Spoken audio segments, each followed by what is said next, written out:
ও মায়েরা, ছেলে যদি মানুষ হয়ে মায়ের কোলে এসে ধরা দেয় না, যে কোনো ছেলের মা তাকে জড়িয়ে ধরে কিন্তু কাঁদে। কেন জানেন? কোনো বাচ্চা ছেলে ছুটে এসে মায়ের কোলে ঝাপটে পড়ে যদি মায়ের গলাটা জড়িয়ে ধরে বলে, মা, ও মা, আমি স্কুলে গেছিলাম, আমি ভালো রেজাল্ট করেছি, আমার এই নম্বর হয়েছে, আমি সবার থেকে সেরা নম্বর পেয়েছি। এইরকম ছেলে যদি ছুটে গিয়ে তার বাবাকে শোনায় বা মাকে শোনায়, দেখবেন মা তাকে জড়িয়ে ধরে কাঁদতে থাকে, পাগলের মতো কাঁদতে থাকে। কারণ কোনো বাবা কোনো মা যদি তার নিজের জন্ম দেওয়া ছেলে মানুষ হয়, আনন্দে ছেলেকে বুকে জড়িয়ে ধরে চোখের জলে তাকে স্নান করিয়ে দেয়। এটা দুঃখের কান্না নয়, এটা একান্তভাবে পরমানন্দের কান্না। সুদামা যখনই মায়ের কোলে ধরা দিয়েছে, সুদামার মা কাঁদছেন, সুদামার বাবাও তাকে জড়িয়ে ধরে কাঁদছে। দেখতে দেখতে কটা দিন গেল, একদিন সুদামার বিবাহের ব্যবস্থা করলেন। কিন্তু মা, দুঃখটা কোথায় দেখো, সুদামার বিবাহ যেদিন দিলেন তার কটা মাস পরে সুদামার মা, সুদামার বাবা এক এক করে মৃত্যুবরণ করলেন। সুদামার বিবাহের কমাস পরে যে মা চলে যাবে সেটা সুদামা বুঝতে পারে না। বৌমা এসেছে তার কটা মাস পরে যে নিজের বাবা বিদায় নেবে সেটা সুদামা বুঝতে পারে না।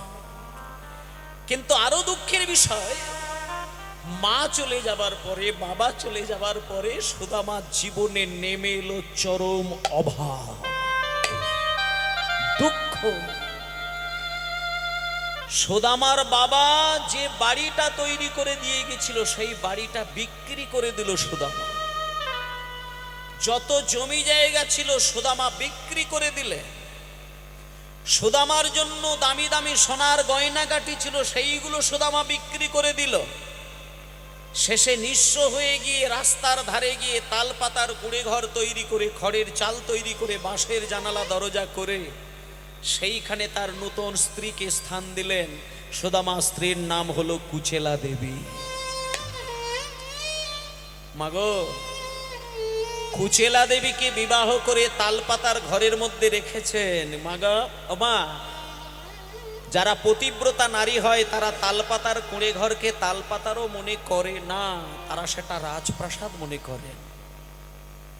দেখতে দেখতে যখন কটা মাস কেটে যায়, একদিনকে সুদামার স্ত্রী নিজে থেকেই সুদামার পা দুটো জড়িয়ে ধরে বলছে, স্বামী, স্বামী, আমি কয়েকটা দিন আপনার মুখের দিকে, চোখের দিকে বারবার তাকিয়ে তাকিয়ে দেখছি আপনি বোধহয় আমার জন্য খুব চিন্তায় আছেন। তবে স্বামী, একটা কথা বলি, আপনি কি চিন্তা করেন সেটাও আমি বুঝতে পারছি। বাড়ি গাড়ি চলে গেছে, সোনাদানা চলে গেছে, ভিখারি হয়ে গেছি, তো তালপাতার কুঁড়ে ঘরে আছি বলে বোধহয় আপনি কষ্ট পাচ্ছেন, তাই না স্বামী? একটা কথা বলি স্বামী, আপনি যদি আমাকে ভালোবাসা দেন, স্বামীর পবিত্র ভালোবাসা যদি আমি পাই, আমি এই কুঁড়ে ঘরকে আমি আমার রাজপ্রাসাদ বলে মনে করব। স্বামী, আপনি কিছু মনে করবেন না।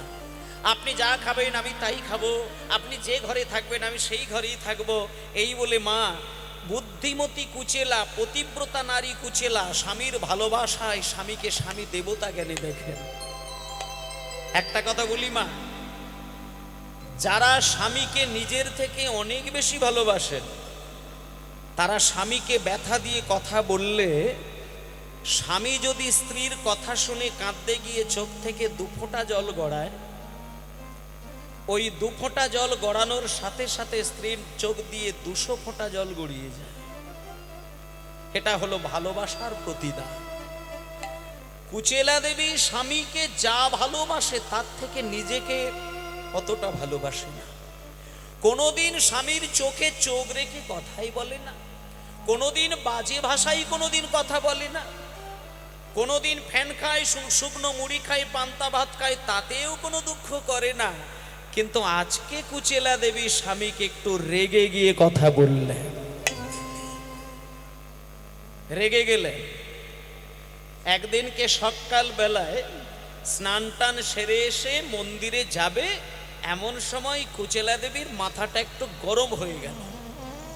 আসলে মা, অভাব থাকা ভালো, কিন্তু অভাব যখন অতিরিক্ত মাত্রায় ছুঁয়ে যায় না, তখন স্বভাবটাও কিছুটা নষ্ট হয়ে যায়। সাধারণত ভাবে কোনো স্ত্রী স্বামীকে দুম করে বাজে কথা বলতে চায় না, কিন্তু মুখ দিয়ে বেরিয়ে এসেছে অভাবের জ্বালায়। আজকে সকালবেলায় কুচেলা দেবী একটু রেগে গিয়ে স্বামীকে বলতে চায় না, কিন্তু বলে ফেলেছেন। স্বামীর সামনে গিয়ে বলছে, স্বামী, আমি শুনেছি যে বাড়িতে কৃষ্ণের নাম চলে, যে বাড়িতে কৃষ্ণের সেবা চলে, সেই বাড়িতে নাকি অভাব হয় না, সেই বাড়িতে নাকি টাকা পয়সা সোনা দানা খাওয়া দাওয়া কোনো কিছু নাকি অভাব হয় না। তা স্বামী, শুনেছি কৃষ্ণ নাকি তোমার বন্ধু, আর সে নাকি রাজা। তো একটু কষ্ট করে যাও না বন্ধুর কাছে, তাহলে তোমাকে এত জ্বালা যন্ত্রণা সহ্য করতে হয় না স্বামী।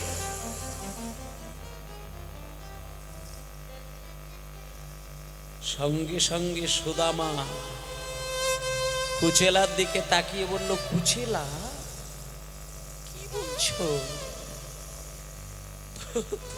তুমি, কি বলছো? কুচেলা,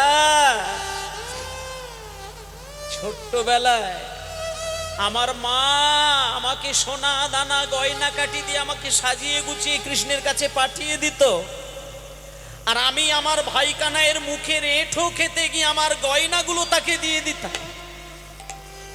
আর আজকে আমি অভাবের জ্বালাই পড়ে আমার সেই ভালোবাসার সখা কানাইকে আমি গিয়ে হাত বাড়িয়ে টাকা চাইব? কুচেলা, এ তুমি কি বলছো? আমি খেতে না পেয়ে মরে গেলে আমার ভাই কানাইকে কিচ্ছু বলবো না।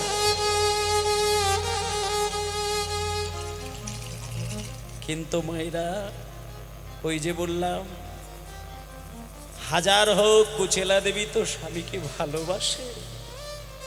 যেই দেখলো যে স্বামী কাঁদতে শুরু করেছে, সঙ্গে সঙ্গে কুচেলা দেবী চোখের জলটা মুছিয়ে নিয়ে আর কথাটাকে ঘুরিয়ে দিয়ে স্বামীর হাত দুটো ধরে বলছে, স্বামী, আপনি কিছু মনে করবেন না, আসলে না আমি ওইভাবে বলতে চাই না। আসলে আমি বলতে চাইছিলাম কি, আপনি অনেকদিন আপনার ভাই কানাইকে দেখেননি, আপনার মনটা খুব মানে চঞ্চল হয়ে উঠেছে। এই জন্য আমি বলতে চাইছিলাম, আপনি বরং ভাই কানাইকে শুধু দেখে চলে আসুন। না না না না না না না, আপনি অভাবের কথা বলতে হবে না। আপনার ঘরে যে টাকা পয়সা নেই, আপনি যে বাবার জমি জায়গা বিক্রি করে দিয়েছেন, আমাকে যে তালপাতার ঘরের মধ্যে রেখে দিয়েছেন, আমি যে ফ্যান মুড়ি খেয়ে দিন কাটাই, এসব বলতে হবে না স্বামী। আপনার ভাই কানাই যদি জিজ্ঞেস করে, আপনি বলবেন আমরা খুব সুখে আছি, খুব শান্তিতে আছি, খুব ভালো আছি। স্বামী, সংসারে যদি শান্তি থাকে, টাকা পয়সার অভাব কিচ্ছু এসে যাবে, কিচ্ছু এসে যাবে। আপনি যান। কুচেলা, তুমি ঠিক বলেছ। এই এতক্ষণে যে কথাটি বললে, তুমি ঠিক কথা বললে।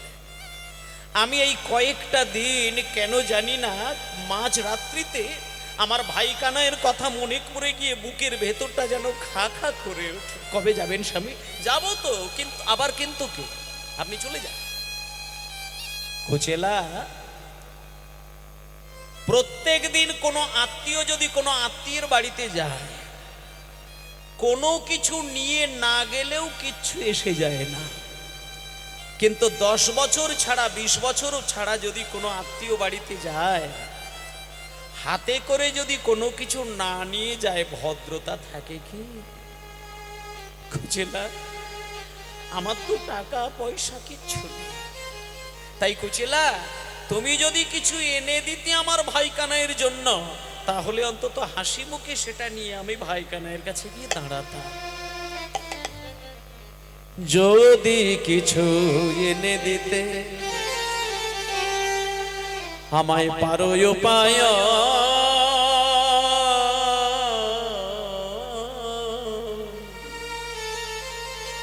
মায়েরা দেখুন, উপায়ন মানে উপহার। স্বামী স্ত্রী দুইজনেই যদি ভক্ত না হয়, সেখানে ভগবানের জন্য সেবা হবে কি করে? যে কুচেলা দেবী একটু আগে অভাবের যন্ত্রণা সহ্য করতে না পেরে স্বামীকে কটূক্তি করলেন, আজকে সেই কুচেলা দেবী দেখুন হঠাৎ পরিবর্তন হয়ে কি ঘটনা ঘটাচ্ছে। আজকে স্বামী বলছেন, মানে সুদামা বলছেন, যদি কিছু এনে দিতে পারো পায়ন, যদি কিছু এনে দিতে পারো উপায়ন, তবে সে করিতে পারি দ্বারকায় গমন কুচেলা, তবে সে দিতে পারি দ্বারকায় গমন, আরে তবে সে করিতে পারি দ্বারকায় গমন কুচেলা, তবে সে করিতে পারি দ্বারকায় গমন। এই দাঁড়াও দাঁড়াও দাঁড়াও দাঁড়াও দাঁড়াও দাঁড়াও স্বামী, আমি আবার ভাই কানাইয়ের জন্য কি দেব? যা কিছু যা ইচ্ছা তোমার যেটা মনে হয় সেটাই দেবে। আর আমার ভাই কানাইয়ের মনটা কিরকম জানো? জানো গিন্নি, আমার ভাই কানাইয়ের মনটা এরকম, তাকে ভালোবেসে বিরাট কিছু দিতে লাগবে না। হরে কৃষ্ণ। এখন আমরা একটু দুঃখিত, আমরা মানে একটু বিঘ্ন ঘটানোর জন্য, তো আমরা শিল্পীকে বরণ করে নেব। শিল্পীকে বরণ করে নিচ্ছেন মালঞ্চ হরিনাম সেবা সমিতির সাধারণ সম্পাদক সঞ্জয় পাল ও অনুষ্ঠান কমিটির সম্পাদক মিঠুন দাস। উত্তরীয় ও মোমেন্টো দিয়ে শিল্পীকে সম্বর্ধনা জ্ঞাপন করবেন সঞ্জয় পাল ও মিঠুন দাস।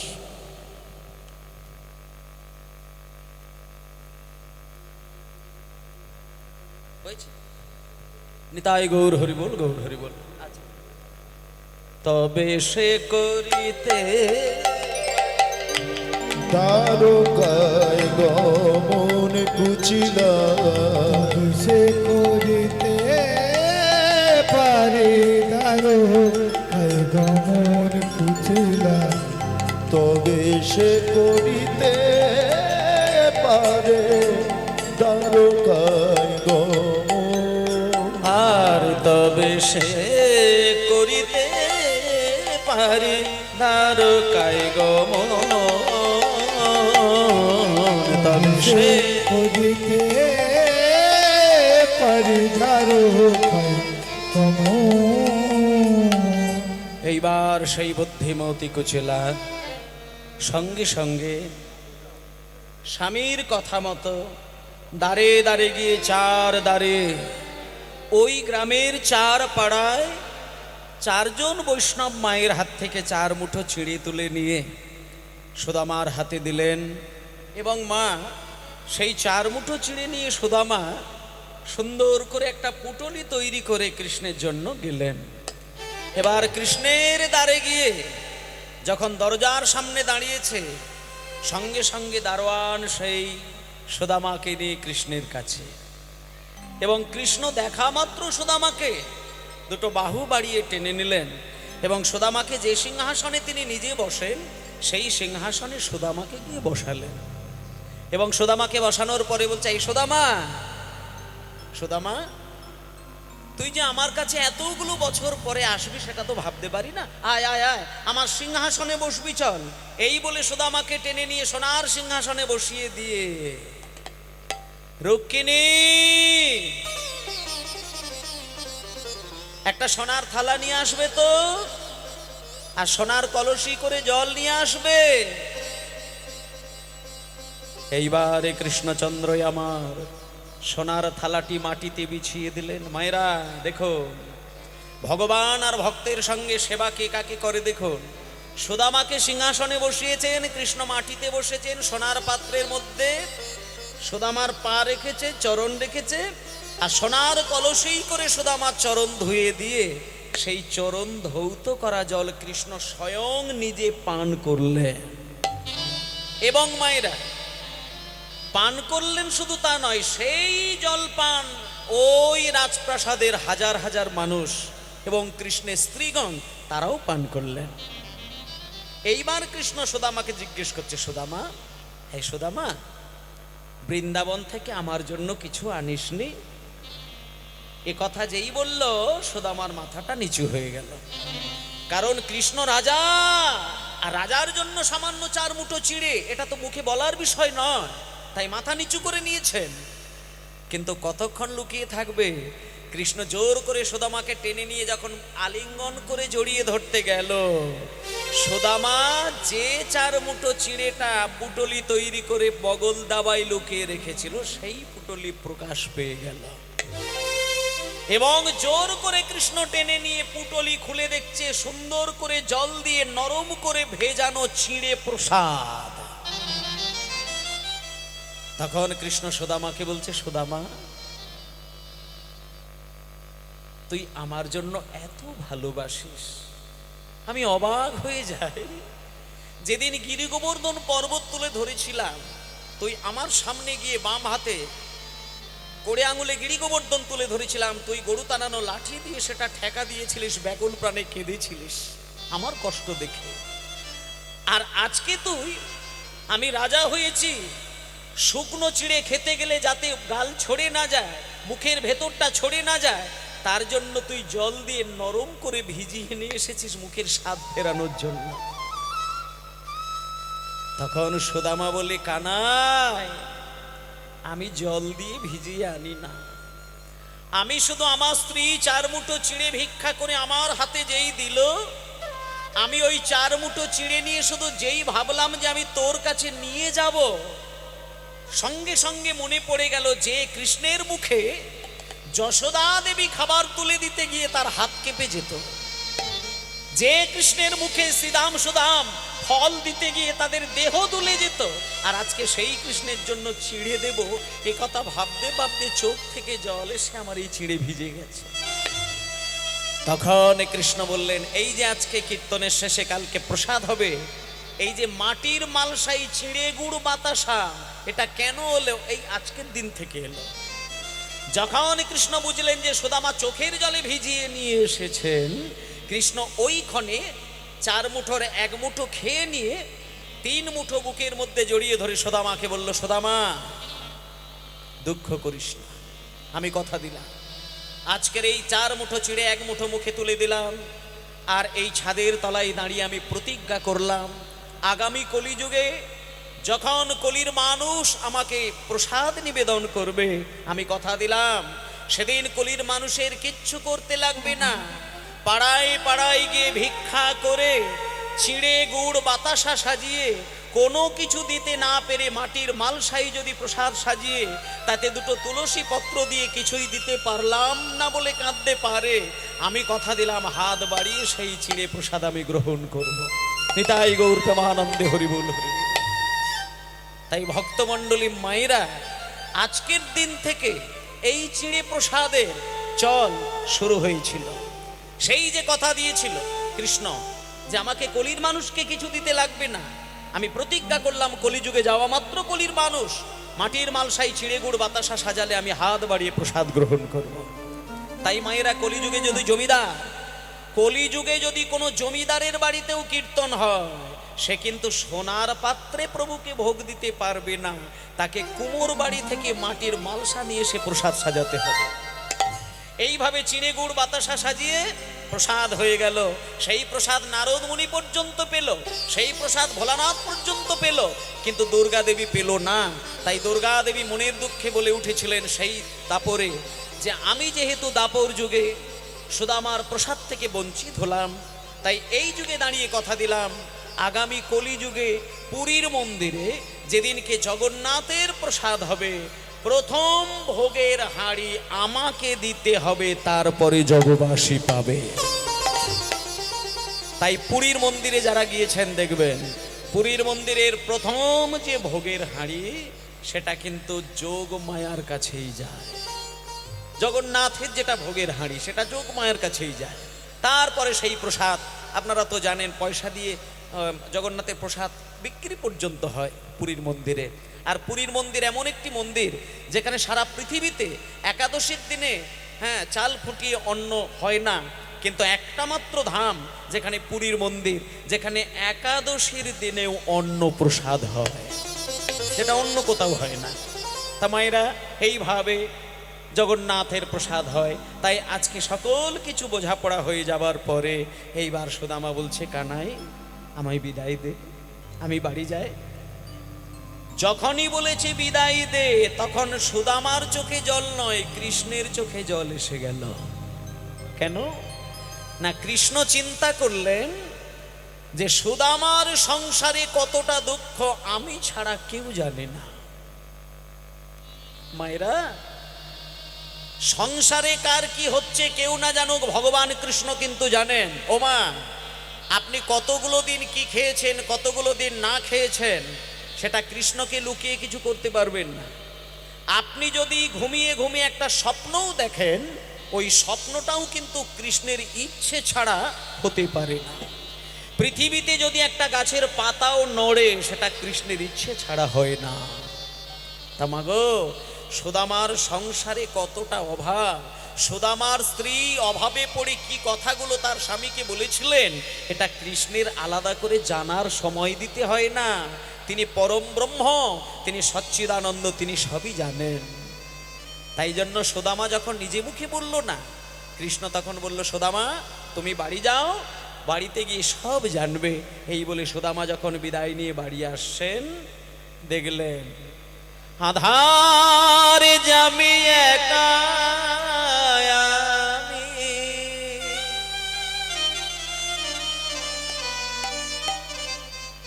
খুঁজি গো তোমায়,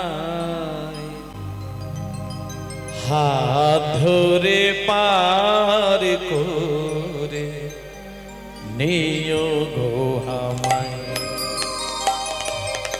আধার যাবি একা আমি, খুঁজি গো তোমায়, হাত ধরে পার করে নিও গো আমায়। দয়াল হাত ধরে পার করে নিও গো আমায়। হরি হরি বল।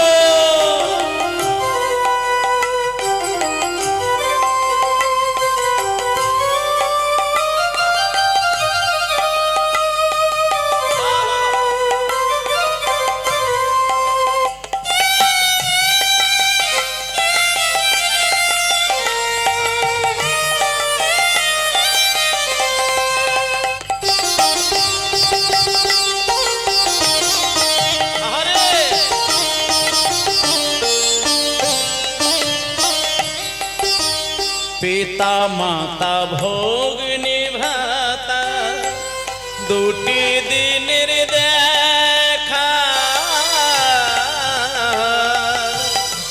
শেষের দিনে স্বজন বিনে যেতে হবে একা।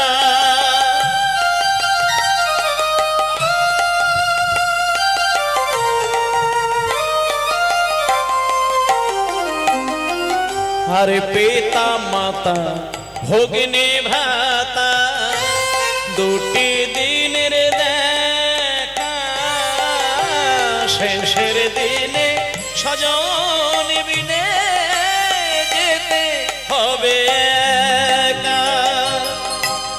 ও চরণে ভক্ত জনে, ও চরণে ভক্ত গনে, ঠাই জানে পায়, হাত ধরে পার করে নিও গো আমায়।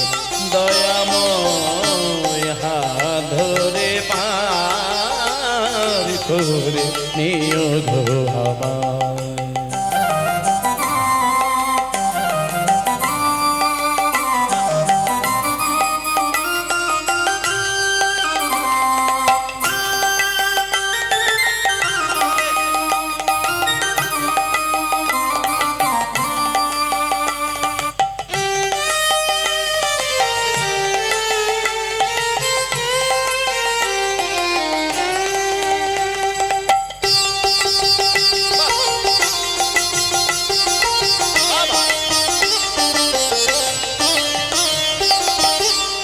রাধার মন মদন মোহন ও গো গিরিধারী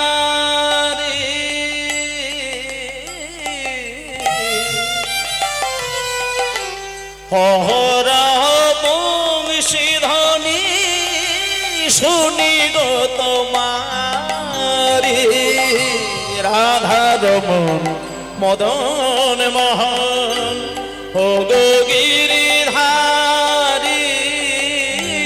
হরা বংশীধ্বনি শুনি গো তোমারি অভাজনে তুমি বিনে অভাজনে আর অভাজনে তুমি বিনে তরাবে কে হাত ধরে পার করে হরি হরি হরি বল আধার যাবি একা আমি খোঁজি গো তোমায় হাত ধরে পার করে নিও গো আমায় দয়াল হাত ধরে পার করে নিও গো আমায় দয়াল হাত ধরে পার করে নিও গো আমায় নিতাই গৌর প্রেমানন্দে হরি বল হরি বল হরি বল। আজকে অন্ধকারে পড়ে থাকলে ভগবানের কৃপা থাকলে যেমন আলোর পথ দেখা যায়, তেমনি সমস্ত কিছু হারিয়ে সুদামা কৃষ্ণচরণে গিয়ে কৃষ্ণের কৃপা লাভ করে সেই অন্ধকারে পড়ে থাকা মানুষ যেমন ব্যাকুল হয়ে ভগবানকে ডাকে উদ্ধারের জন্য, আধার জামি একা আমি খুঁজে বেড়াই শুধু তোমাকে পাগলের মতো, তুমি পার করে দিলেই পার হয়ে যাওয়া যায়। আজকে তিনি পারের কর্তা কৃষ্ণ আর সুদামা আমরা আজকে সবাই ভিখারির আসনে বসে আছি। তিনি যদি দয়া করে কাউকে পার করে দেন পার হয়ে যায়।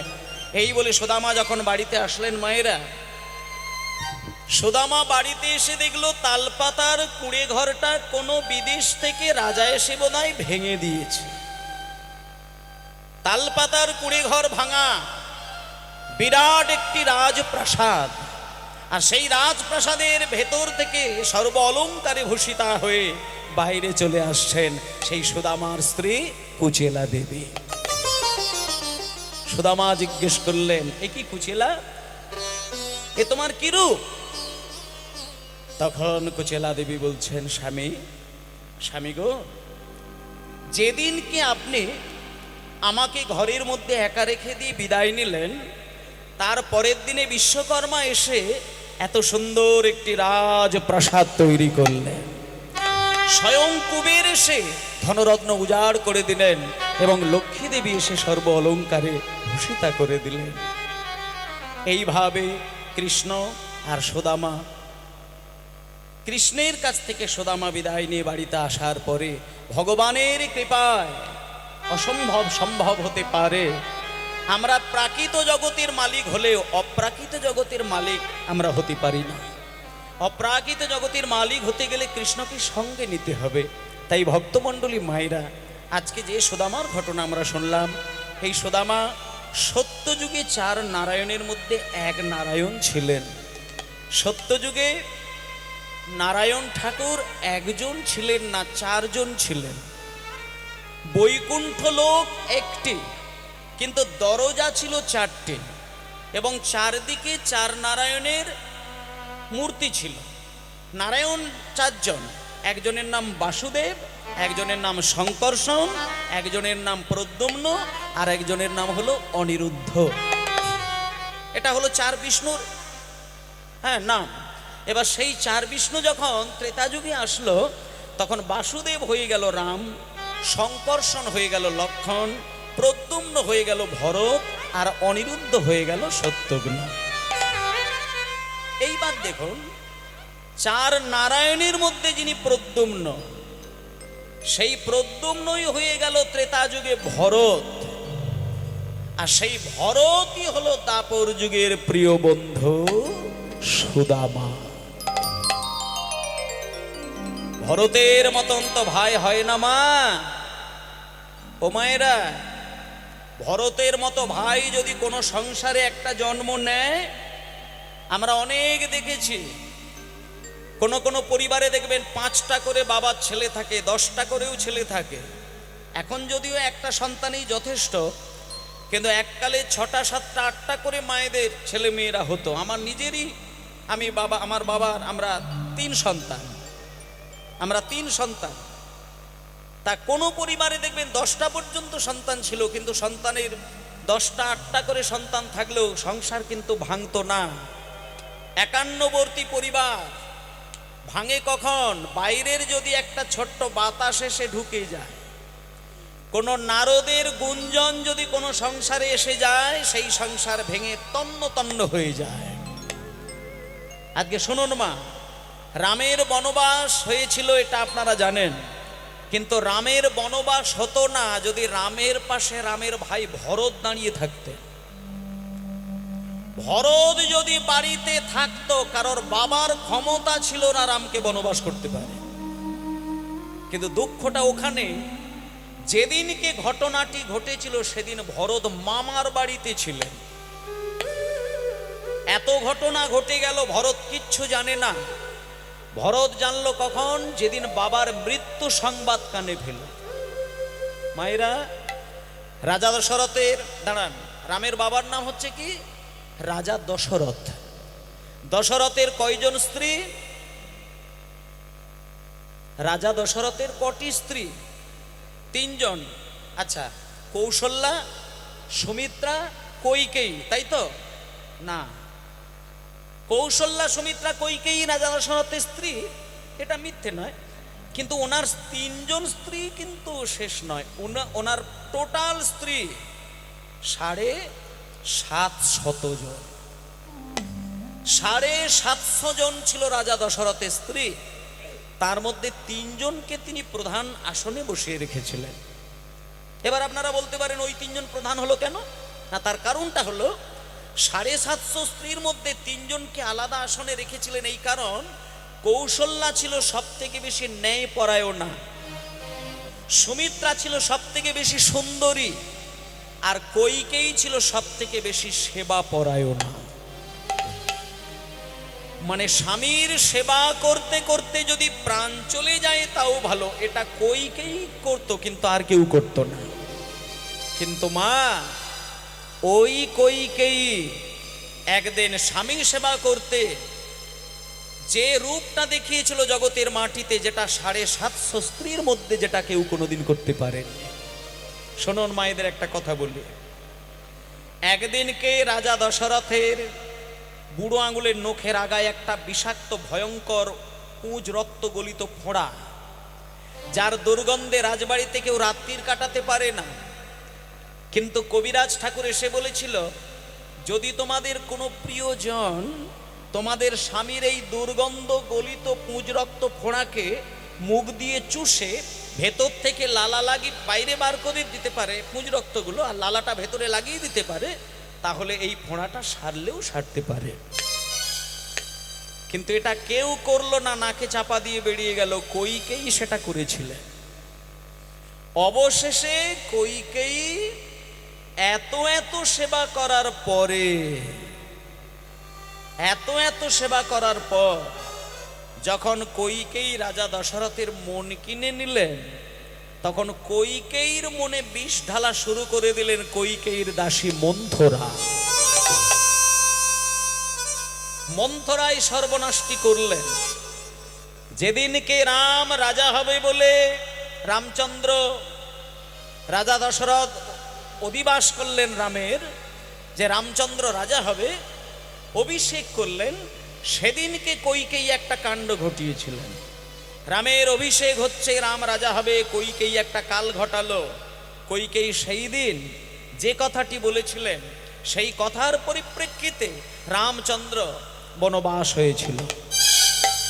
রামের বনবাস 14 বছরের জন্য তিনি বাড়ি ছাড়া হবেন। একথা শোনার সঙ্গে সঙ্গে রাম যখন বেরিয়ে যাচ্ছে, তখন রামের নিজের জন্ম দেওয়া মা কৌশল্যা গিয়ে এক বাটি দুধ হালকা গরম করে রামের মুখের সামনে ধরেছিল। কিন্তু মা রামের মুখের সামনে তার মা দুধ খেতে ধরেছেন, কিন্তু কইকেই সেটা সহ্য করতে পারল না বলে ছুটে গিয়ে তার মুখ থেকে দুধের বাটিটা ফেলে দিয়েছিল। কিন্তু রাম বনে চলে গেল। 14 বছর পরে রাম ফিরে এলো। 14 বছর পরে ফিরে এসে রাম যখন কইকেয়ীকে প্রণাম করে মিষ্টি করে মা বলে ডাকলো, সেদিন কইকেয়ী রামকে বুকে জড়িয়ে ধরে বলেছিল, রাম, তোর মতন ছেলে আমায় কথা দে বাবা, আমি যেন পরের জন্মে আমার এই পেটে ধরতে পারি। কারণ যে ছেলের মুখ থেকে দুধের বাটি ফেলে দিয়েছিলাম, আমি ভেবেছিলাম সেই ছেলে বোধহয় আমার প্রতিশোধ নেবে, কিন্তু তুই তোর মা কৌশল্যাকে মা আগে না বলে আমি তোর সৎ মা, তুই আমার পায়ে ধরলি, মা বললি, আমি যেন তোকে এই গর্ভে ধরতে পারি। সেদিন রাম বলেছিল, মা আমি কথা দিলাম আগামী জন্মে যখন কৃষ্ণ হয়ে জন্ম নেব আমি তোমার গর্ভেই জন্ম নেব, কিন্তু এটাও বলে রাখলাম তোমার গর্ভে জন্ম নেব কিন্তু তোমার স্তনদুগ্ধ পান আমি করব না। কারণ যে মা সন্তানের মুখ থেকে একবার দুধের বাটি ফেলে দিয়ে আনন্দ করে, সেই মায়ের জীবনে কোনো জন্মে ক্ষমতা হবে না সন্তানকে দুগ্ধপান করানোর। তাই সেই কইকেই পরের জন্মে হয়েছিল কৃষ্ণের মা দেবকী, কিন্তু তার দুধ খায়নি। আর যেহেতু এখানে রাম বনে চলে গেল, 14 বছর পরে পরাজিত হয়ে ফিরে আসবে, তখন ইতিমধ্যেই কিন্তু রাজা দশরথের মৃত্যু হয়েছিল। এবার এই যে মৃত্যু সংবাদ, এটা যখন ভরতের কাছে গেল, তখন ভরত ছুটে এসে দেখলো দাদার বনবাস। এই হলো ঘটনা মায়েরা। এই যে আজকে ভরত, এই যে ভরত যিনি দাদার জন্য পাগল, সেই ভরত পরের জন্মে কৃষ্ণের প্রিয় বন্ধু সুদামা। শোনেন, সত্যযুগে যিনি নারায়ণ, ত্রেতা যুগে যিনি সত্যযুগে যিনি প্রদ্যুম্ন, ত্রেতা যুগে যিনি ভরত, দাপর যুগে তিনিই হলেন কৃষ্ণের প্রিয় বন্ধু সুদামা। আর সেই সুদামা কলিযুগে দ্বাদশ গোপালের এক গোপাল, যার নাম হলো সুন্দরানন্দ পণ্ডিত। তাহলে আপনাদের কাছে আমি 4 যুগের সুদামার বর্ণনা দিলাম। সত্যযুগে নারায়ণের একজন, ত্রেতা যুগে 4 ভাইদের মধ্যে একজন, দাপর যুগে 24 জন বন্ধুর মধ্যে একজন, আর কলিযুগে দ্বাদশ গোপালের মধ্যে একজন, যার নাম হলো সুন্দরানন্দ পণ্ডিত। এবং যশোর জেলায় আপনারা যদি এখনো যান বাংলাদেশে, সেই যশোর জেলায় তার আশ্রম দেখতে পাবেন। আমরা 4 যুগের সুদামার বিবরণ জানতে পারলাম। এইভাবে কৃষ্ণ আর সুদামার সঙ্গে তার মহামিলন হলো। তাই ভক্তমণ্ডলী মায়েরা, আজকে আমরা ভগবান কৃষ্ণকে দেখলাম, তিনি বিভিন্ন রূপে লীলা করেছিলেন, একদিকে দ্বারকায়, একদিকে মথুরায়। কিন্তু বৃন্দাবনে তিনি যেদিন লীলা করেছিলেন, সেদিন শুধু বাঁশির সুরেই মনকে দুলিয়ে দিয়েছিলেন। কেমন করে? ও বাঁশি রে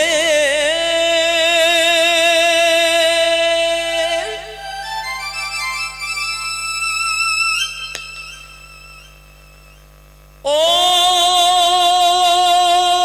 বাঁশি রে,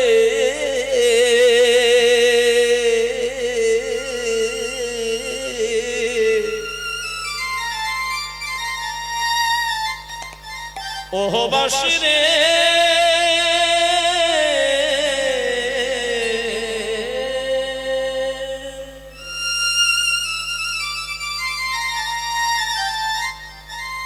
আর বেজনা, আর বেজনা, আর বেজনা,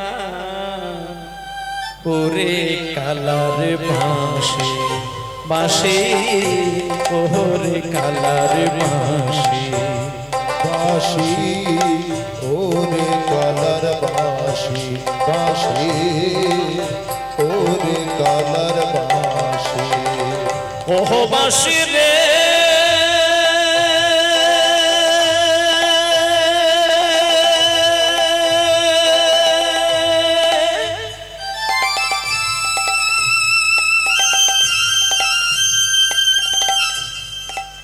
ও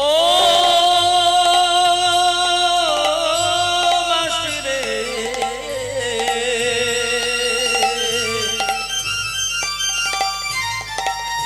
ওহো বাঁশি রে ও বাঁশি রে ওহো বাঁশি রে ওহরে কালারে হরি হরি বাঁশি ওরে কালার বাঁশি বাঁশি ওরে কালার বাঁশি বাঁশি রে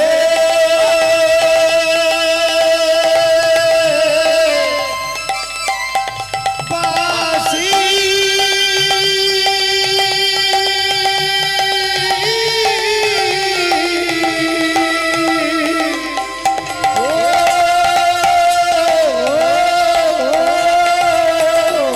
বাঁশি রে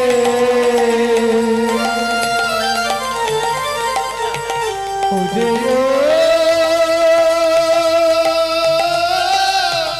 কালার বাঁশি রে কোনে বাঝারে ছিলা বাঁশি রে কোন বাজারে ছিলাবাসি রে যদি সেই ঝাড়ের নাগাল পাই যদি সেই ঝাড়ের নাগাল পাই ঝাড়ে ডালে মূলে উপাড়িয়া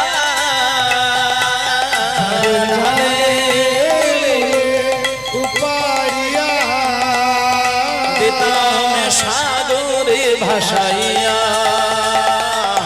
হরে ওরে কালার বাঁশি বাঁশি ওরে কালার হরি হরি ওরে কালার বাঁশি বাঁশি ওরে কালার বাঁশি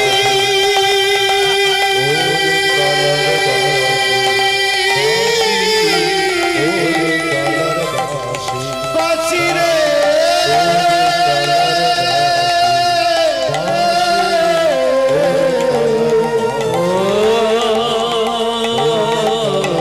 বাঁশি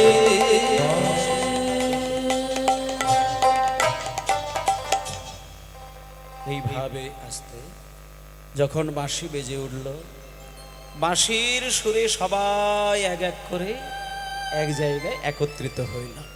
ও মায়েরা, বাঁশির সুর শুনে সবাই যে যেখানে ছড়িয়েছিল সকাল থেকে, যাকে যেখানে ছড়িয়ে রেখেছিলেন ভগবান, বাঁশির সুর বাজা মাত্র যে যার সঠিক জায়গায় চলে এলো।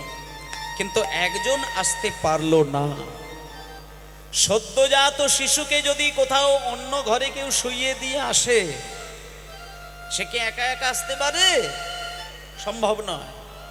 তা ভগবান কৃষ্ণ আজকের দিনে একটা সদ্যজাত শিশু, যেটা হলো একটা ছোট্ট বাছুরি, সেই বাছুরিটাকে একটা কদম্ব বৃক্ষের তলায় দাঁড় করিয়ে দিয়ে দুটো কানে মিষ্টি মিষ্টি করে কৃষ্ণ বলে এসেছিল, ওরে বাছুরি, এই দিয়ে কদম গাছের তলায় তোকে আমি বসিয়ে রেখে দিয়ে গেলাম, তুই কদম গাছের তলা ছেড়ে বাইরের দিকে যেন যাস না। যাবি না কোনোদিন?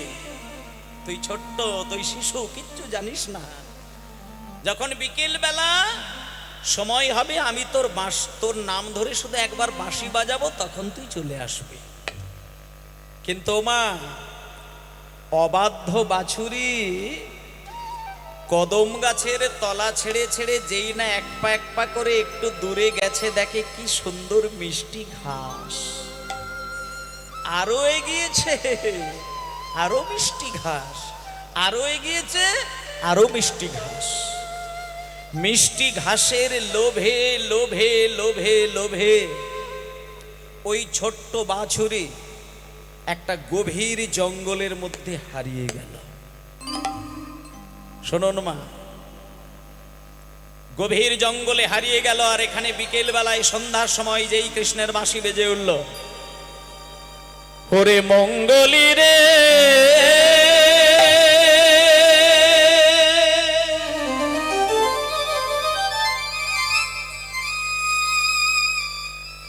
মঙ্গলি মঙ্গলি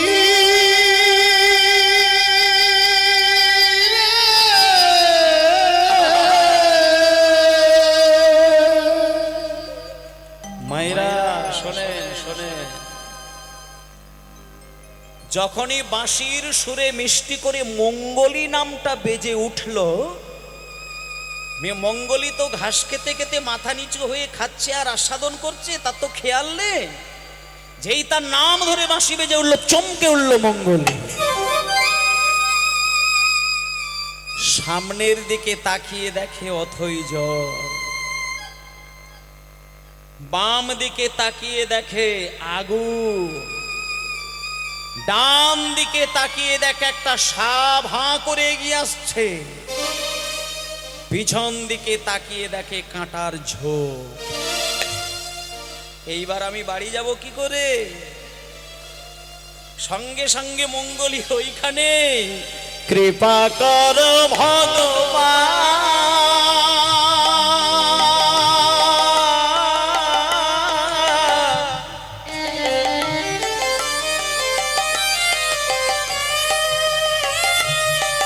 কৃপা কর ভগবান,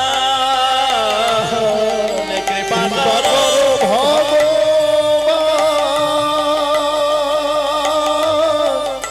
কৃপা কর ভগবান, কৃপা কর ভগবান, কৃপা কর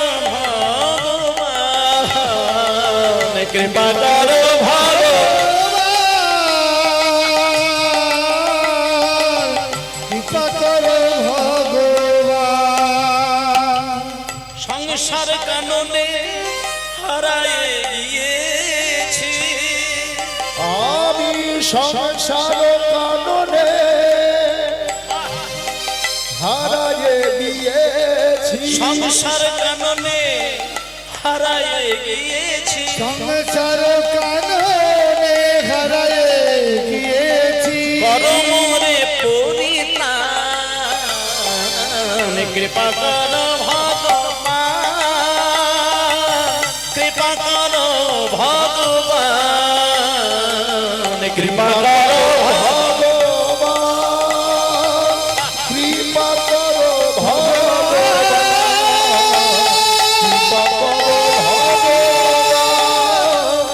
কৃপা কৃপা কর ভগবান,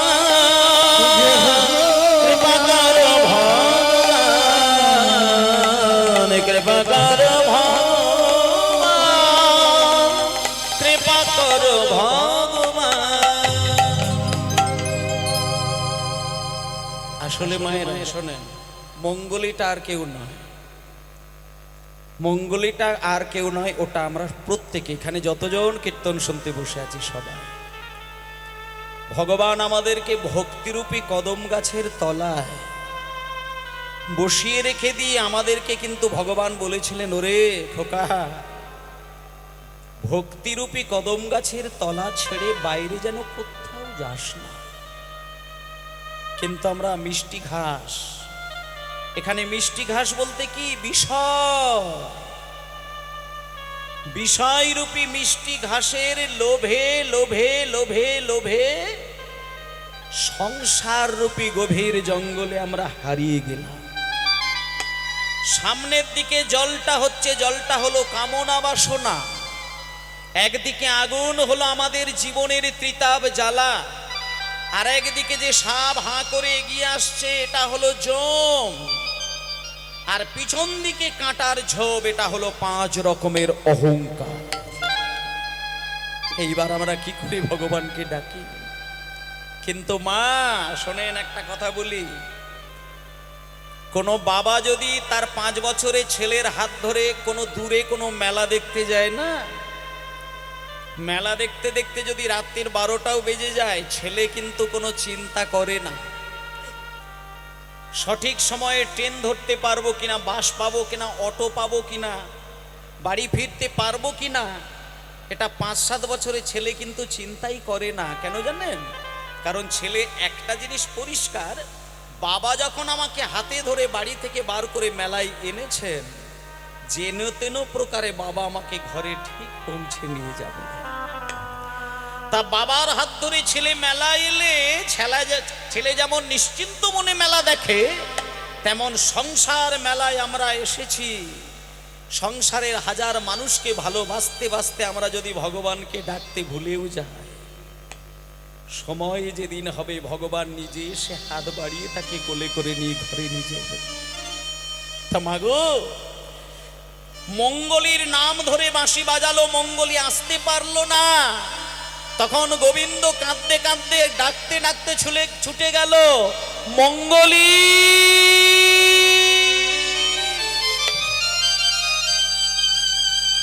ওরে মঙ্গলী রে, ওরে মঙ্গলী, মঙ্গলী রে ওরে মঙ্গলী। দাঁড়াও বাবা, এই যে একটা কথা বললাম না, একদিকে জল, একদিকে আগুন, আর একদিকে ওই সাপ, আর পিছন দিকে কাঁটার ঝোপ। যখন ওই আজকে জন্ম নেওয়া সদ্যজাত বাছুরিটা পথ হারিয়ে এইভাবে চারিদিকের মাঝখানে পড়ে গেছে, কৃষ্ণ নিজে ছুটে গিয়ে কাঁটার ঝোপের আড়ালে গিয়ে দাঁড়িয়েছে। কাঁটার ঝোপের ভেতর থেকে মঙ্গলীকে দেখতে পাচ্ছে, আর ভেতর থেকে মঙ্গলী চিৎকার করে বলছে, ঠাকুর তোমার তো 9 লক্ষ গরু, তোমার 9 লক্ষ গরু, আমার মতো যদি একটা বাছুরি হারিয়ে যেত বা মরে যেত, তাতে তোমার কি যায় ঠাকুর? তুমি আমাকে বলেছিলে কদম গাছের তলা ছেড়ে বাইরে কোথাও যাস না, কিন্তু তোমার কথা তো শুনিনি ঠাকুর। আমি না হয় মরে যেতাম, বাঘ সিংহ এসে আমাকে চিবিয়ে চিবিয়ে ছিঁড়ে ছিঁড়ে খেত, তুমি কষ্ট করে কাঁটার আঁচড় খেতে খেতে কেন এলে ঠাকুর? তখন কৃষ্ণ বলছে, ওরে মঙ্গলী, হাতের 5টা আঙ্গুলের একটা আঙ্গুল কেটে গেলে তার কি ব্যথা লাগে না রে? মায়ের 10টা ছেলের মধ্যে একটা সন্তান মরে গেলে মা কি কাঁদে না? তুই আমার সঙ্গে চল। এই বলে মঙ্গলীকে কোলে করে নিয়ে কাঁটার আঁচড় খেতে খেতে যখন বাড়িতে এসেছে, তখন শ্রীদাম সুদাম দাম্ব সুদাম কৃষ্ণকে দেখে বলছে, এই এই কানাই, তো সারা গায়ে কাঁটার দাগ, আমরা বাড়িতে গিয়ে কি বলবো? তখন কৃষ্ণ বলছে, ওরে শ্রীদাম, ওরে সুদাম, কাঁটার জন্য চিন্তা নেই। এই ব্রজের ধুলো যদি একবার মাথা থেকে পা পর্যন্ত আমার গায়ে একবার মাখিয়ে দিস না, সব কাঁটার দাগ মিশে যাবে। কেন জানিস? এ যে ধুলা নয়, ধুলি নয়, গোপী পদ রেণু, এ যে ধুলা নয়, হরি হরি বল, গোপীর পদ রে, এ যে ধুলা নয়, ধুলি নয়, গোপীর পদ রে, এ যে ধুলা নয়, ধুলি নয়, গোপী পদ রেণু, এ যে ধুলা নয়, ধুলি নয়, গোপীর পদ রে। আবার সেই ধুলা গায়ে মাখে নন্দের বেটা কেন? আবার সেই ধুলা গায়ে মাখে নন্দের বেটা কানো, আবার সেই ধুলা গায়ে মাখে নন্দের বেটা কানো। আমায় সাজায়ে দে না ভাই, সাজায়ে দে না ওই ব্রজের ধুলা গায়ে মেখে সাজায়ে দে না ভাই, ওই ব্রজের ধুলা গায়ে মেখে সাজায়ে দে না ভাই, ওই ব্রজের ধুলা গায়ে মেখে ত্রিতাব জ্বালা জুড়াইবে, হরি হরি হরি বল, ত্রিতাব জ্বালা জুড়াইবে, ব্রজের ধুলা গায়ে মেখে ত্রিতাব জ্বালা জুড়াইবে, ধুলা গায়ে মেখে ত্রিতাব জ্বালা জুড়াইবে, ব্রজের ধুলা গায়ে মেখে ত্রিতাব জ্বালা জুড়াইবে, ব্রজের ধুলা গায়ে মেখে সাজায়ে দে না ভাই, সাজায়ে দে না ভাই। ভক্তমণ্ডলী মায়েরা, আমরাও যদি কোনোদিন ভগবানকে ডাকতে ভুলে যাই, ভগবান কিন্তু আমাদের কাছে কিন্তু আসেন, কিন্তু আমরা বুঝতে পারি না। সংসারের মায়ার জালে যখন আমরা জড়িয়ে যাই, ভগবানকে সত্যিই ভুলে যায়। কিন্তু ভগবান আমাদের ব্যাকুল প্রার্থনা না থাকলেও আসেন। বুঝতে পারি না। জীবের নিস্তার লাগি নন্দসুত হরি, ভুবনে প্রকাশ হন গুরুরূপ ধরে। গুরুরূপ ধারণ করে ভগবান আমাদের কাছে এসে ধরা দেয়, আমরা তাকে বুঝতে পারি না। তা আজকে যেমন এদিকে মঙ্গলকে উদ্ধার করার জন্য কৃষ্ণ নিজে কাঁটার আঁচড় খেতে খেতে ভক্তের কাছে আসলেন, তেমন আমরাও যদি কোনোদিন ভগবানকে সত্যি ভুলে যাই, শেষের দিনে গিয়ে যদি ব্যাকুল প্রাণে তাকে ডাকি, ভগবান কাঁটার আঁচড় খেতে খেতে আমাদের কাছে এসে ধরা দেয়। তাই জন্য বলছে শ্বেত কান্তি অনুপম আগে ধাই বলো রাম, শ্বেত কান্তি অনুপম আগে ধায় বলরাম, আর শেষ চলে ডাইনে বামে, আর শিশু চলে ডাইনে বামে, আর শেষ চলে ডাইনে বামে। শিশু চলে ডাইনে বামে, শ্রীরাম সুদাম পাছে ভালো সভা করিয়াছে, শ্রীরাম সুদাম পাছে ভালো শোভা করিয়াছে, তার মাঝে নব ঘন মাঝে নব ঘন তার মাঝে নব ঘন তার মাঝে নব ঘন ঘন বাজে সিংহা বেনে গগনে ঘুরো রে, ঘন বাজে সিংহা বেনু গগনে ঘুরে রে, পথ চল করে কত ঢঙ্গে, পথ চল করে কত ঢঙ্গে, এবার পথ চল করে কত ঢঙ্গে, পথ চল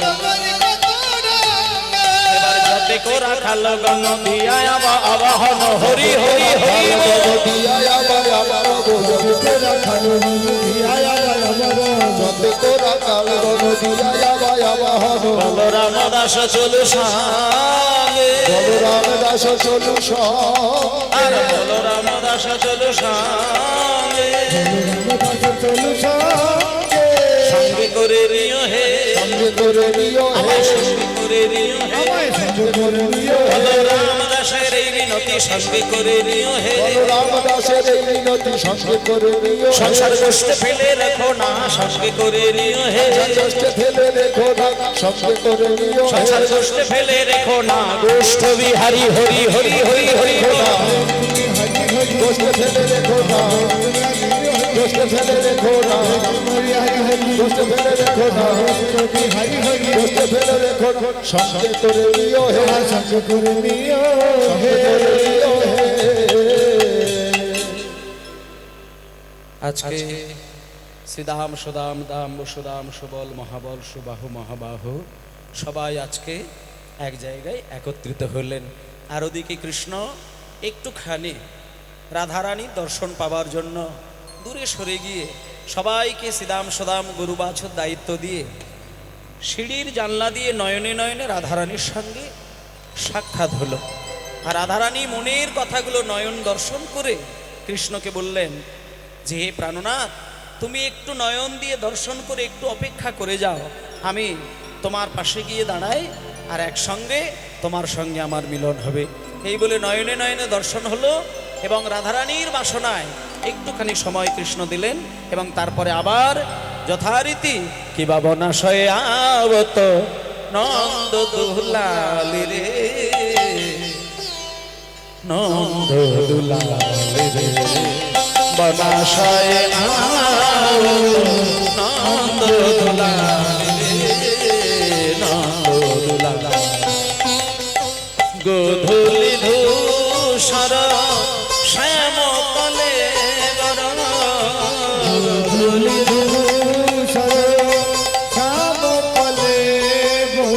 আর আজান লম্বিত বনমাল রে, আজান লম্বিত বনমাল রে, আরে আজান প্রীত বনমাল রে, আজানুলঙ্কৃত বনমাল। आरती कर नंद रानी पाल तुमको हेरी हरि हरि बोल। आरती कर नंद रानी बाल तुमको हेरी, आरती कर नंद रानी राधा रानी की, श्याम सुंदर की, वृंदावन धाम की, अपन अपन गुरुदेव की। हरि बोल हरि बोल हरि बोल हरि बोल।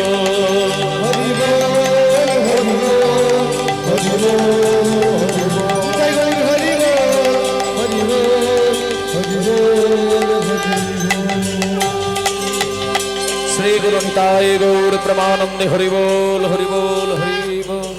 পরবর্তী কীর্তনিয়া এসে গেছেন, ওনার কীর্তন আপনারা মন দিয়ে শুনবেন, তারপরে রাসলীলা হবে, আপনারা অবশ্যই থাকবেন। জয় নিতাই গৌর হরি বল, গৌর হরি বল, জয় নিতাই।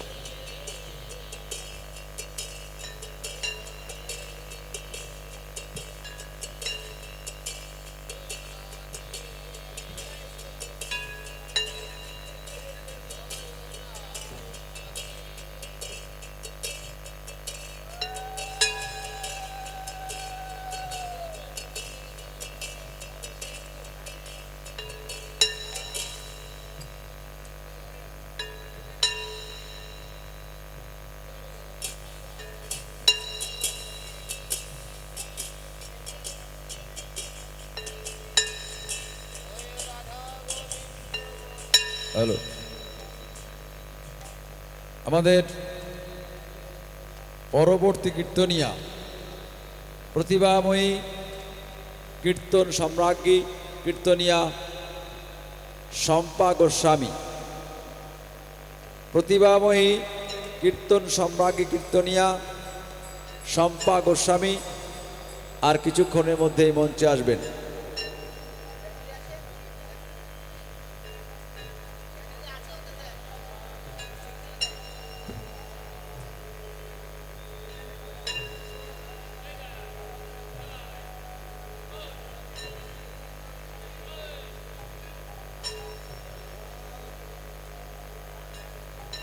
ও রাসলীলা পরিবেশন করবেন লাবণী গাইন।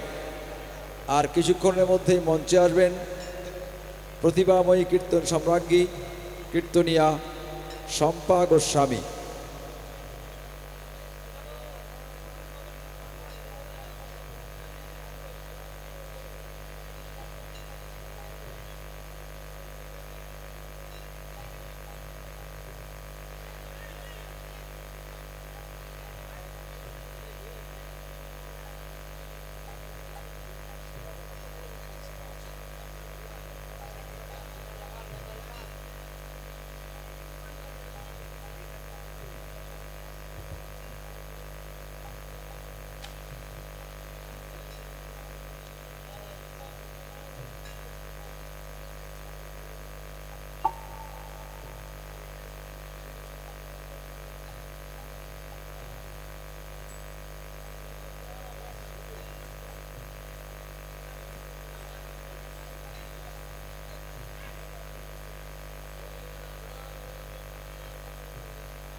এই গান বাজনা এমন একটি গান যা শিশুদেরও মন কেড়ে নেয়, ইয়াং ছেলে মেয়েদেরও মন কেড়ে নেয়, আর বৃদ্ধ বৃদ্ধাদের তো একেবারে প্রাণের সুধা বলা যায়।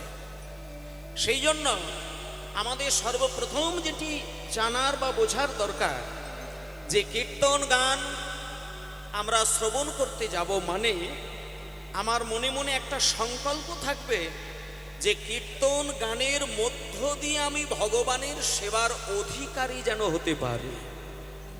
কারণ এই ব্যস্ততার প্রজন্মে দাঁড়িয়ে আলাদা করে জপের মালায় নাম করার মন আমাদের তৈরি নেই।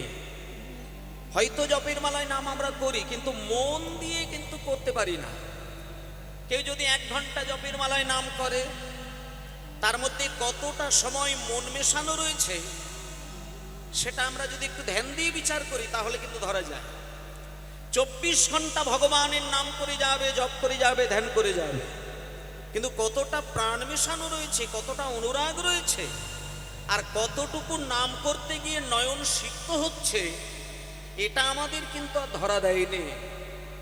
এই ক্ষেত্রে মহাপ্রভু বললেন যে হে কলির জীব, এই কলির মানুষের কামনা বাসনা ক্রোধ লোভ লালসা মোহ মায়া এইগুলোকে পরিপুষ্ট করতে গিয়ে মানুষের মন এত অস্থির হয়ে উঠেছে যে মন্দিরে গিয়ে মন্ত্র পাঠ করতে গেলে মন থাকে না, ভগবানের চরণে ধূপ কাঠি জ্বালিয়ে প্রণাম করতে গেলে সেখানেও মন থাকে না, তাহলে তাহলে আমরা ভগবানের সেবার অধিকারী হব কি করে? এখানে মহাপ্রভু বললেন সব ছেড়ে দাও। তুমি মন্দিরে গিয়ে যদি মালা দিয়ে ভগবানকে ডাকতে না সময় পাও, থাক। যদি মনে হয় 12 মাসের মধ্যেও নবদ্বীপে একবার যাওয়া, বৃন্দাবনে একবার যাওয়া, দ্বারকা মথুরায় একবার যাওয়া সময় হলো না, ওখানেও থাক, অসুবিধে নেই। যদি মনে হয় যে নিরামিষ আহার করব করব বলি কিন্তু করে উঠতে পারি না, তাও থাক। নিরামিষ খেলেই আমি ভক্ত হয়ে গেলাম, আর ও নিরামিষ নয় মানে ও অভক্ত হয়ে গেল, এটা যদি আবার কারোর মনে এসে যায়, সে আবার আমিষ খাওয়ার থেকে বড় বেশি অপরাধ হয়ে যায়। আসল কথা হচ্ছে যাকে দেখা যায় না, সেই অলৌকিক এক শক্তি যাকে পরম আত্মা বলে ধরা হয়, সেই পরম আত্মাকে যদি জীবাত্মার সঙ্গে মিলন ঘটাতে হয়, সেখানে পরাবিশ্বাস ভক্তি দিয়ে আর দুবিন্দু চোখের জল মেশানো থাকলে এর থেকে আর বেশি কিছু প্রয়োজন হয় না। আর সেটা একমাত্র শ্রীক্ষেত্র ধাম হলো এই মহাপ্রভুর কীর্তন সুধার আসর। তোমার নামে সময় নেই, নিরামিষ খাওয়া হয়ে ওঠে না, জপের মালায় নাম করতে পারো না, মন্দিরে মন্ত্রপাঠ ব্রাহ্মণ মশাই করলে সেখানেও তুমি শ্রবণ করার ধৈর্য রাখতে পারো না, তাতে কোনো অসুবিধে নেই। কিন্তু বছরে একটিবার যখন গ্রামের মাঝখানে কীর্তন গান হবে, ওই গানে যদি আমি আত্মনিবেদন করে ফেলতে পারি, ওর দ্বারাতেই ভগবানের চরণ যুগলের অধিকারী হওয়া যায়। নিতাই গৌর প্রেমানন্দে হরি বল। তাই আজকে 24 ঘন্টা ধরে কীর্তন গান হচ্ছে আপনাদের এই মাটিতে। 24 ঘন্টার কীর্তন গানকে বলা হচ্ছে অষ্টম প্রহর, মানে 8টি প্রহর একসঙ্গে জুড়ে দিলে অষ্টম প্রহর গান। আর এক একটি প্রহর হচ্ছে 3 ঘন্টা অন্তর। এই যে 3 ঘন্টা অন্তর অন্তর একটি করে কীর্তনী আসছেন, তাদের নানান কলা কৌশল প্রদর্শন করছেন, আপনারা প্রাণ ভরে আস্বাদন করছেন। কিন্তু আসল ব্যাপার কোন জায়গায় না, আপনি কীর্তন গানের মধ্য দিয়ে যখন আপনি আত্মনিবেদন করা শিখে গেলেন, আপনি বুঝবেন আপনি এই মাত্র ভগবানের সেবার অধিকারী হতে পারলেন। আর আত্মনিবেদন কার মধ্যে এসেছে আর কার মধ্যে আসেননি, এটা একটা জিনিসে প্রমাণ হয়ে যায়। আপনি যখন হরিনাম শুনবেন, দেখবেন যার আত্মনিবেদন হয়, সে নাম শুনতে শুনতে 3 ঘন্টার মধ্যে কোনো একটা শুভ মুহূর্তে কিন্তু তার নয়ন থেকে মিনিমাম 2 ফোঁটা জল কিন্তু গড়িয়ে পড়ে। এটাই হলো হরিবাসরের একটা পবিত্র জায়গা। নাম 3 ঘন্টা শুনবে, 1 সেকেন্ডের একটি জায়গায় যখন আপনিও বুঝতে পারলেন না, আপনার চোখ থেকে টপ করে 2 ফোঁটা জল গড়িয়ে গেল। তাহলে এখানেই বুঝে গেলেন যে এতক্ষণে কীর্তন শুনতে গিয়ে আমার আত্মনিবেদন হলো।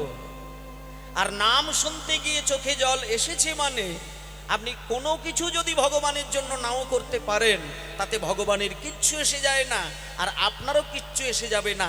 এর মধ্য দিয়েই আপনি কিন্তু ভক্ত হয়ে গেলেন। ভক্ত হতে গেলে নিরামিষ আমিষ, ভক্ত হতে গেলে তুলসী মালা, ভক্ত হতে গেলে ধুতি পাঞ্জাবি পরা, ভক্ত হতে গেলে দ্বাদশ সঙ্গে তিলক সেবা করা, আর ভক্ত হতে গেলে নবদ্বীপ ধামে বছরে একবার যাওয়া, এর কোনো মানে নেই। এগুলো হলে ভালো, যদি না হয় অসুবিধে নেই, কিন্তু একান্তভাবে তোমার মন্দির হৃদয়ে রয়েছে। ভগবান তোমাকে যেদিন মায়ের গর্ভে 10 মাস 10টা দিনের জন্য মাথা নিচু করে পা দুটো উপরের দিকে রেখেছিলেন, সেদিন তুমি শঙ্খচক্র গদা পদ্মধারী নারায়ণকে বলেছিলে, হে নারায়ণ, এই যে হেড মুন্ডে ঊর্ধ্ব পদে আমি এই গর্ভ ভান্ডারে একটু একটু করে বড় হচ্ছি, আমি কথা দিলাম সুস্থ সবল দেহ দিয়ে, সুন্দর মন প্রাণ দিয়ে যেদিন আমি তোমার এই পৃথিবীতে যাব, সেদিন সবার আগে আমার দেহ মন প্রাণ তোমার চরণে নিবেদন করব। হরি বল, হরি বল। এই সংকল্পটা আমরা কিন্তু ভুলে যাই। কিন্তু বাবা, এই যে আজকে হরিবাসর সকাল বেলায় শুরু হয়েছে পূর্ব গোষ্ঠ, মানে এই মানেগুলো একটু বুঝতে হবে। সকালবেলায় যখন যাদের অষ্টকালীয় মানে অষ্টকালীন কীর্তন গান হয়, তাদের ক্ষেত্রে সকালবেলা হচ্ছে রসদ গান। একেবারে অত্যন্ত সকালবেলা, যেটা ব্রহ্ম মুহূর্তে ধরা হয়, তখন যে লীলাটি পরিবেশন হবে সেটা হলো রসদ গান। আর ঠিক তারপরে যেটা হবে সেটা হচ্ছে পূর্বগোষ্ঠ। মানে এইবার ভগবান তার সখাদেরকে নিয়ে গোষ্ঠে যাচ্ছে খেলা খেলবে বলে। কোন খেলা? না ভক্তির সঙ্গে ভগবানের খেলা। সেখানে রস হবে ভক্তি রস। তাহলে এটা হলো পূর্বগোষ্ঠ। আর ঠিক একটু পরেই যখন মধ্যাহ্নকালে সূর্য উদিত হবে, তখন হবে সূর্য পূজা। যে সূর্য পূজার সূর্যের আলোয়, সূর্যের শক্তিতে ভক্তের সঙ্গে ভগবানের দেখা হবে। এবার সেইখানে দেখা হয়ে যখন ভক্তের সঙ্গে ভগবানের পরিপূর্ণ রসপাত্রে মিলন হয়ে যায়, শান্তিও দাস্য সখ্য বাৎসল্য মধুর, পাঁচটা রসের বালিশ ওই মধ্যাহ্নকালে যদি কেউ ভগবানের জন্য বিছিয়ে রাখতে পারে, ভগবান সব জায়গা ছেড়ে দিয়ে তার হৃদয় পাত্রে এসে ধারণ করে। যদি কোনো মানুষ ভক্ত হতে চায়, তার পাঁচটা বালিশ হৃদয়ে থাকতে হয়। সেগুলো হলো রসের বালিশ। সেই পাঁচটা বালিশ কি? শান্ত, দাস্য, সখ্য, বাৎসল্য, মধুর। তাহলে পাঁচটা বালিশ ভগবান পছন্দ করেন। কেন পছন্দ করেন?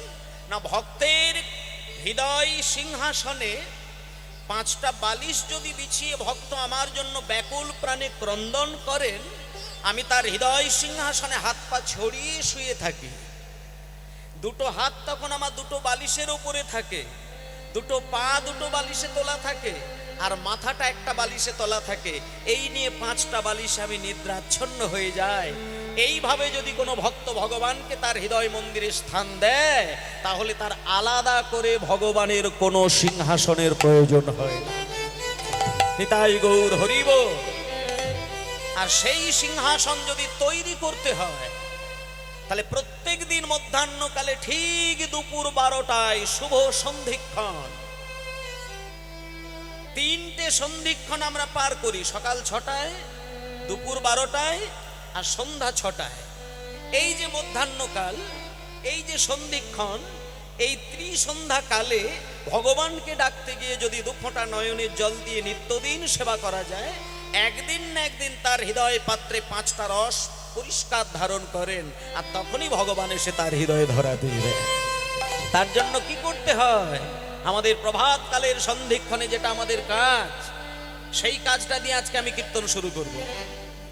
আমি পর্যায়ক্রমে লীলা যদিও এখানে হচ্ছে না, কিন্তু আমি একটু পর্যায় ধরে গান কিছুটা গাইব। কারণ যেহেতু আমার পরেই আরেকজন কীর্তনী আসবেন, তারপরেই রাসলীলা হবে।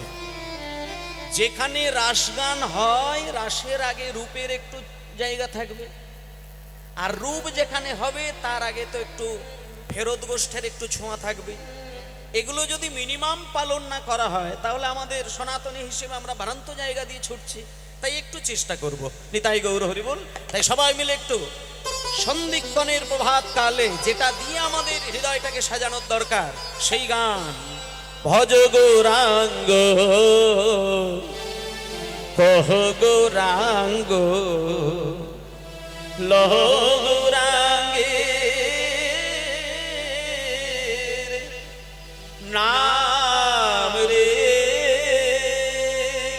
সবাই মিলে ভজ গৌরাঙ্গ কহ গৌরাঙ্গ লহ গৌরাঙ্গের নাম রে।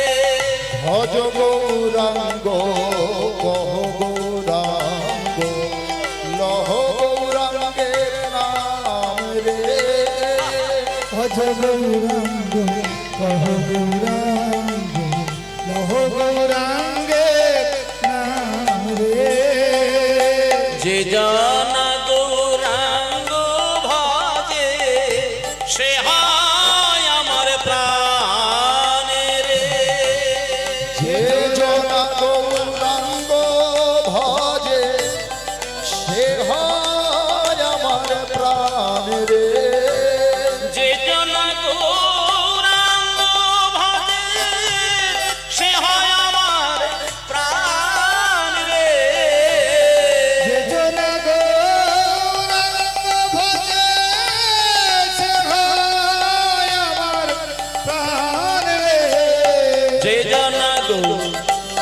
জানো রাঙ্গ ভাজে সে হায় আমার প্রাণ রে। সবাই মিলে একটু মনে মনে গাইবেন হরি হরি বল। ভজে সে হায় আমার প্রাণ রে। ভজ গৌরাঙ্গ কহ গৌরাঙ্গ লহ গৌরাঙ্গের নাম রে। ভজ গৌরাঙ্গ কহ গৌরাঙ্গ লহ গৌরাঙ্গের নাম রে। দিন গেলে হাগো রাঙ্গ যে বলে একবার রে। দিন গেলে গৌরাঙ্গ যে বলে একবার রে। দিন গেলে গৌরাঙ্গ যে বলে একবার রে। সে জন আমার হয়, সে জন আমার হয়, আমি হয়ে তার রে। সে জনায়া মার হয়, আমি হই তার রে। আরে সে জন আমার হয়, আমি হয়ে তার রে।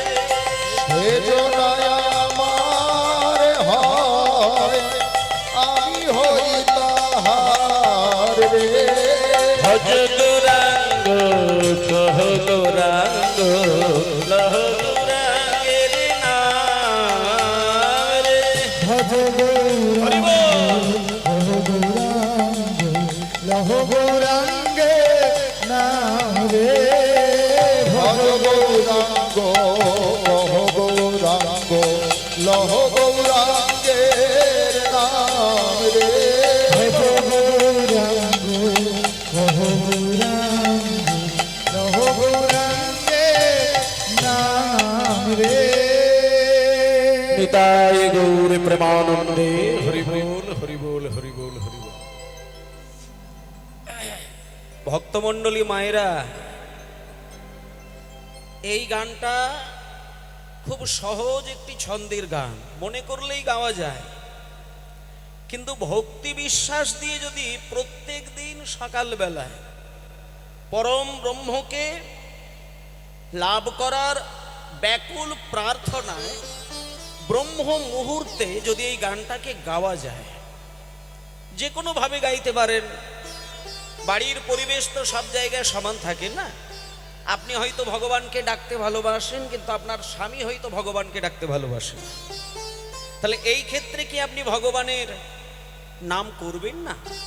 শোনেন, কারোর কোনো কোনো বাড়ির ক্ষেত্রে হয়তো স্বামী ভালোবাসে তো স্ত্রী ভালোবাসে না, স্ত্রী নাম করতে ভালোবাসে তো স্বামী রেগে যায়, কি স্বামী স্ত্রী ভালোবাসে তো তার ছেলে পছন্দ করে না, কি সবাই ভালোবাসে শাশুড়ি মাও পছন্দ করে। এই ক্ষেত্রে ভগবানের নাম বন্ধ হবে না। তিন রকম ভাবে ভগবানের নাম করা যায়। যদি মনে হয় যে আমি উচ্চ ঈশ্বরের নাম করলে আমার বাড়ির কোনো ব্যক্তি তাতে অশান্তি করবে, তাহলে তোমাকে উচ্চ ঈশ্বরের নাম করতে হবে না, তুমি ফিসফিস করে ঠাকুর ঘরে বসে নাম করো। যদি মনে হয় ফিসফিস করে নাম করারও আমি পরিবেশ পাচ্ছি না, তাহলে সবকিছু ছেড়ে দাও, শুধু মনে মনে নাম করে যাও। যেটা থাকার প্রয়োজন সেটা হলো ভেতরে অফুরন্ত ভক্তি, বিশ্বাস আর ভালোবাসা। আর সেই তিনটে জিনিস থাকলেই তুমি নিজেই দেখবে নামের দ্বারা তোমার মন দুলে গেল। আর নামের দ্বারা মন যদি দুলে যায়, তুমি দেখবে তোমার যে চোখ থেকে মায়ার জল গড়িয়ে পড়তো, সেই চোখ থেকে প্রেমের জল গড়িয়ে পড়ছে। ঠাকুর ঘরে বসে সংসারের কোনো যন্ত্রণার কথা মনে করে ভক্ত যদি কাঁদে, সেটাকে বলা হচ্ছে মায়ার কান্না। সেটা ভগবান কোনো ক্ষণেই পছন্দ করেননি। মায়া কান্না কাঁদতে কাঁদতে তুলসী পাতায় চন্দন ঘষে কেউ যদি গোবিন্দের চরণে বসিয়ে দেয়, তৈরি থাকবেন এমনিতে একটা কথা আছে না, যে হয় কৃষ্ণের দাস তার হয় সর্বনাশ। কিন্তু এটা ভেবে যদি কোনো কৃষ্ণ ভক্ত মনে মনে চিন্তা করেন যে কৃষ্ণের দাস হলে যদি সর্বনাশ হয়ে যায়, তাহলে আমার কৃষ্ণের সেবা করা দরকার নেই, এটা যদি মনে করেন তাহলে আপনার আরো বেশি সর্বনাশ হবে। কারণ বিষয় আসক্ত বেড়ে গিয়ে কেউ যদি পরমার্থকে লাভ করতে গিয়ে বাধা বিপত্তি জর্জরিত হয়ে যায়, ওই ব্যক্তির অনাসক্তিতে পরিণত করার জন্য, বিষয়ের প্রতি আসক্তি নষ্ট করার জন্য গোবিন্দ ছুটে আসেন। আর আমাদের মতো সংসারী মানুষের কামনা বাসনার মধ্যে যদি কোনো অশুভ কিছু উপাদান আমাদেরকে বিরক্ত করে ভগবানকে ডাকতে, তখন ভগবান এসে ওইগুলোকে দূর করে দেয়, যেগুলো তোমার মায়া কান্না দিয়ে তুমি এতদিন ভগবানকে সেবা দিলে।